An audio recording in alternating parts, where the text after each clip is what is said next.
Hey folks, Spencer here. Happy Monday. I hope you survived the weekend. I had a lovely weekend. I'm at home in Toronto, as you can see, and I'm so glad to be home. And I wanted to do a video today to talk to you about the correct way to interact with folks with disabilities, and more specifically, how to offer help to folks with disabilities when you see them in the community. Now, this weekend I was leaving the gym and I was going to visit my friend Leah Mears. We were gonna have like a catch up and just have some dinner and watch a movie.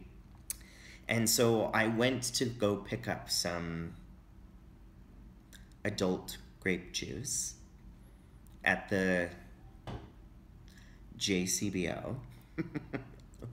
And I pull up in the parking lot and I drive an SUV. And if you've seen my morning routine video, you've seen my car. But if you haven't, you can go back and look. You can see the inside of it.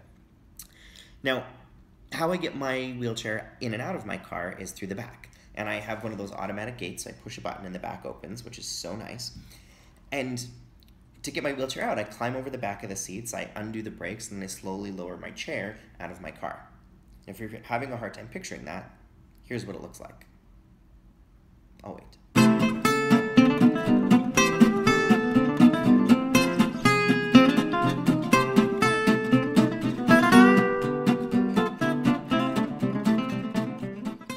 So I get to the JCBO to get my juice, and I open up the back and I crawl over the seats and I undo my brakes, and as I'm crawling over the back of the seats, a gentleman is walking by in the parking lot.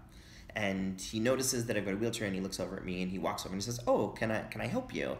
And I said, "Oh, no, that's really nice. I'm okay, thank you though." And he said, "No, it's no trouble. Are you sure?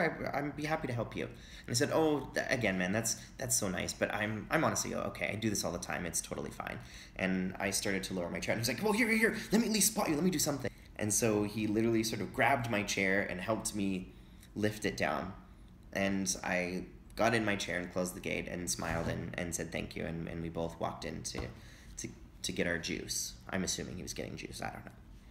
Now, here's the reason that I bring this up, because here's a couple things that I want to cover. Now, first, let me be very clear in saying that this man didn't intentionally do anything wrong, and I wasn't mad at him in any regard. You don't know what you don't know. So let me help you. First thing, it's totally fine to ask someone with a disability if they need help. We live in a world, we meaning myself and folks with disabilities, that isn't set up for us. Society doesn't cater to us. We have to figure out a way to cater to society, which that's a whole other video for another time. So this man asked if I needed help, but the issue was he didn't listen. He asked once, I politely said no. He asked a second time, I politely said no again.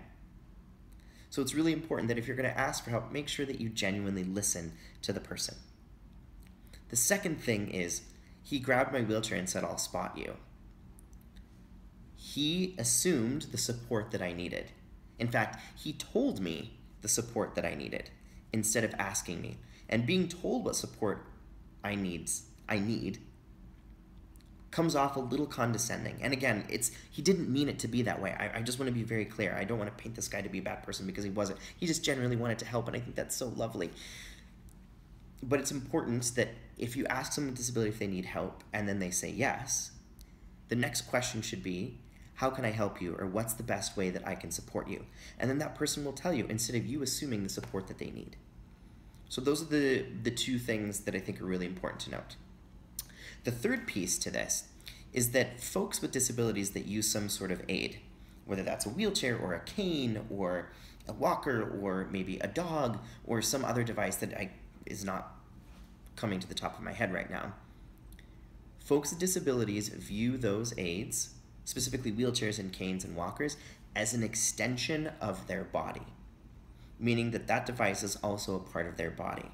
So you touching that or grabbing that without asking first can be very invasive. Now, for me in particular, this isn't something that super bothers me. I would prefer that people ask, and I think that's why I was a little like, oh, he just like grabbed my chair. But it's really important to ask first. You wouldn't walk up to a stranger and just instantly touch them. It's not right. It makes people uncomfortable. And it's the same idea when you're looking at folks with disabilities and the aids that they use to help them get around. So for me, these are the things that I find that are super helpful when other people are asking me if I need help when I'm in the community. And it's okay. I think that's lovely that our human nature instantly and automatically, not for everyone, unfortunately, but a lot of folks want to offer that help when they see it. Because I think you genuinely understand that the world isn't set up for folks like me. And so that you providing help can be helpful, as long as it comes from that intent and not a place of pity, if that makes sense. So the next time you are out in the community and you see someone with a disability, whether it be physical or otherwise, and you want to help them, it's okay. Go up and ask for help. Oh, the other thing that I want to mention, talk to them specifically. And this is something that I encounter a lot at the airport, and I know other folks with disabilities might have had this same experience in other places as well, but for me it's at the airport the most because that's where I spend most of my life. And that is that when someone with a disability is traveling with someone else, it's like people get nervous and they don't want to talk to me directly. So when we go to the desk to check in for our flight, 9 times out of 10 the person behind the desk turns to whoever I'm traveling with and says, "What kind of support does he need? I'm right here. You can ask me. You don't have to ask my friend. You can ask me." And 10 times out of 10, my friend is going to turn to me and say, "What kind of support do you need?" Now again, I know this is something that's uncomfortable, so you're not sure what to do. So now I'm telling you what to do. It's okay to ask me. I will tell you what I need. So the next time you are in the community and you see someone with a disability and you want to provide some support, that's so lovely. It's okay to ask them if they need help. Genuinely listen. If they say, "Yes, I need help," the follow-up question should be, "Great. How can I support you? What can I do to help?"